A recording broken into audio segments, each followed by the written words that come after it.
So far away, Lucas. What are we talking about today? We're talking about the most stylish goddamn people in Dragon Ball. The Ginyu Force. So far away, Lucas, as you often do, would you like to let the lovely audience at home know what the topic of today's Wiki Weekends is? Yeah, so we are going to be talking about Dragon Ball's Ginyu Force. Yes, and we're referring specifically to the Dragon Ball Wiki, and we'll start, as we often do, at the beginning. So we have here, Ginyu Force, leader, King Cold. I didn't know that. I didn't know that King Cold used to run the Ginyu Force. Well, I guess, Frieza is just an agent for King Cold, isn't he? Yeah, it says here that he runs the Cold Force. Then we've got Frieza who runs the Frieza Force, and then Captain Ginyu. I quite like, though, the name of the Cold Force. Yeah, the Cold Force. That sounds pretty strong. You know what, folks? Band name right there, the Cold Force. And we have main members, Jace, who's the sub-captain, Berta, Rickoom, Guldo, Bonyu, Nappa, Future Warrior. So I'm guessing that that's from Xenoverse. Who the hell is Bonyu? That's the character from Kakarot. Right. It's the female member introduced as part of the DLC. Because, you know what? Do you know the DLC people want? The hidden sixth member of the Ginyu Force. Anyway, so Lucas, before we continue, thoughts on the Ginyu Force? I absolutely love the Ginyu Force. Just I do. The idea of them as a whole, but I specifically always loved, Jace and Berta, the red and blue making the purple. Oh. Yeah.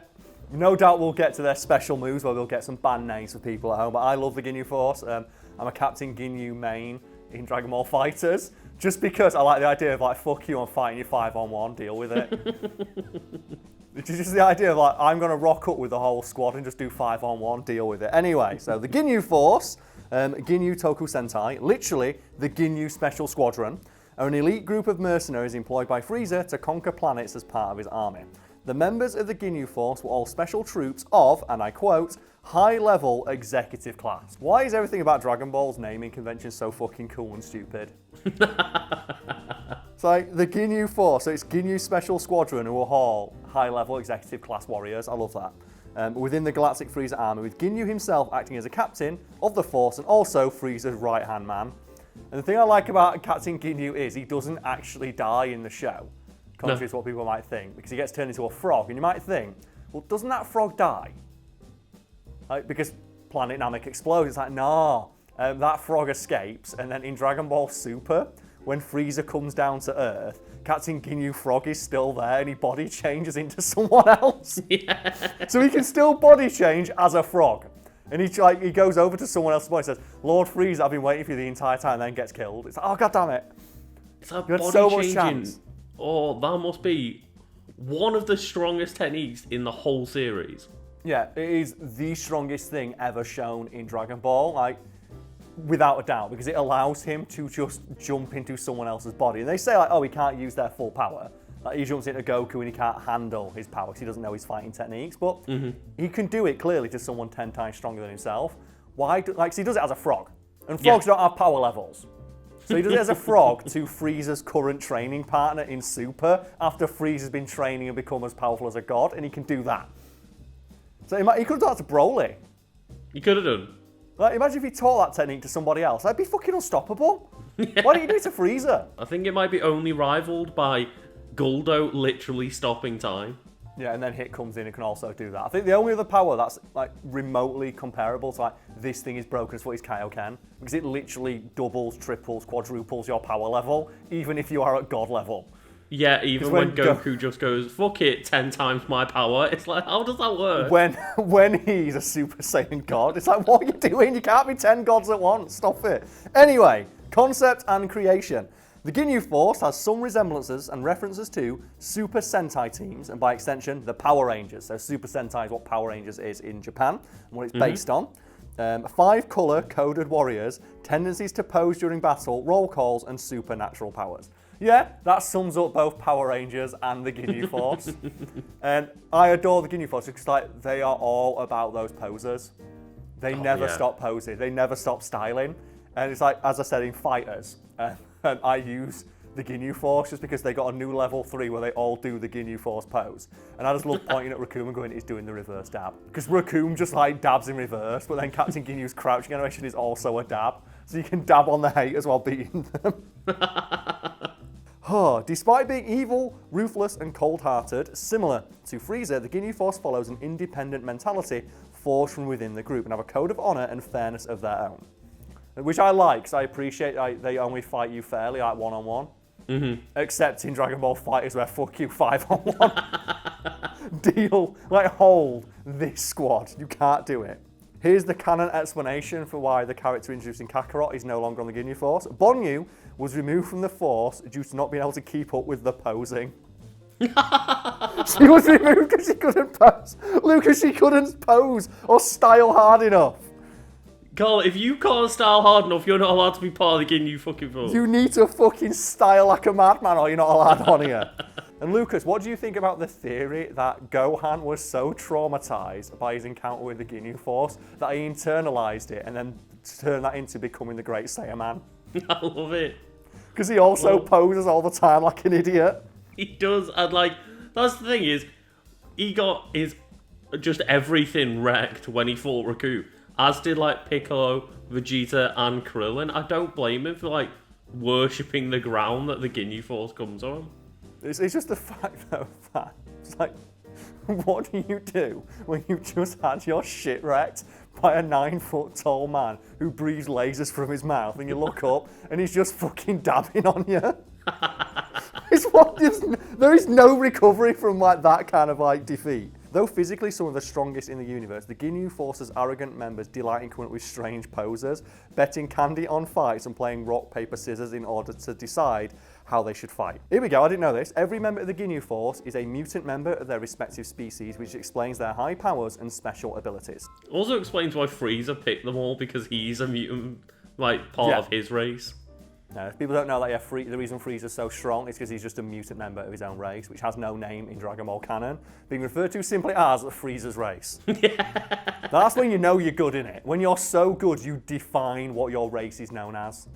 That's fucking sick. They have their own individual special or gifted abilities, which they can supplement their own ki. Guldo has psychic abilities, Raccoon has high endurance, Berta has incredible speed, Jace is specialised in ki blast techniques, and Captain Ginyu can transfer his consciousness into other bodies. And then we have here an explanation for how they all got their powers. And Lucas, do you want to find out how the Ginyu Force got their powers? Yes, Because I just read ahead a little bit, and this fucking goes places.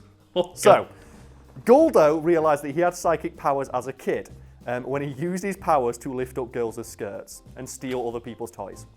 For fuck's sake.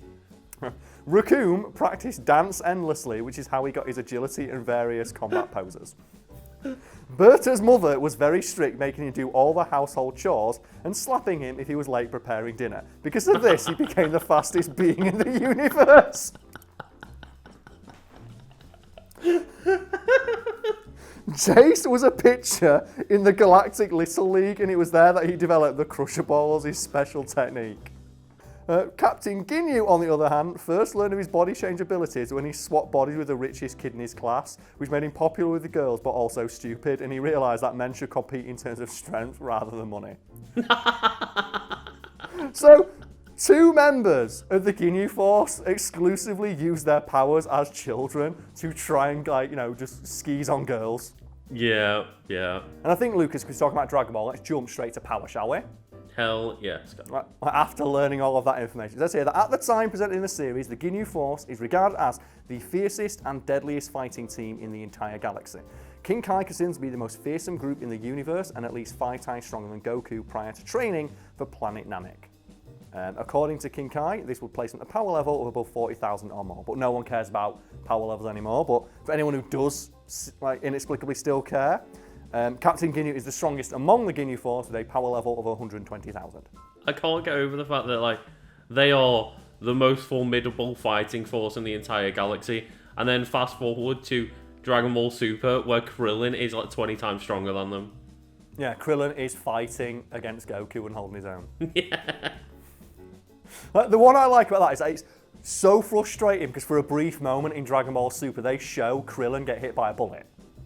And like he has a conversation with his like incredibly hot tall wife, Android 18. As well, is there any character in fiction who swings harder than Krillin? Oh no. Oh, Krillin, who are you? Married to an android who's going to stay young forever with infinite energy and stamina? Fuck yeah. But there's a bit in that where he gets hit by a bullet and he realises, oh, I've been slacking on my martial arts. I want to go train with Goku. And he goes and trains with Goku, and there's a bit where they're in the forest and they have to fight like against just memories of their past.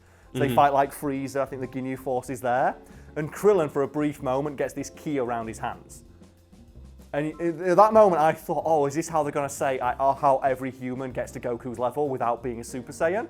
Are they going to say that humans can get God Ki by training in the presence of gods? It's like, no, Krillin just gets a little bit stronger. Like, God damn it! Damn it, I thought for a moment we're going to get, like, Krillin using God Ki, so we get God Krillin. So for anyone who wants some band names, here are the team attacks used by the Ginyu Force and the members of the Ginyu Force who work together to create those attacks. We have here the Purple Comet Hurricane, which is Jason Berta, the Red Comet Attack, which is also Jason Berta, the Purple Spiral Flash, which is also Jason Berta, the Crasher Cannon, Jason Berta again, Continuous Crasher Cannon, Jason Berta, Purple Comet Attack, Jason Berta. Do you get the feeling that Jason and Berta are the best friends on the Ginyu Force? I think so. Then we have the Ginyu Storm, which is the entire team fighting in tandem. What do you do against that? Nothing.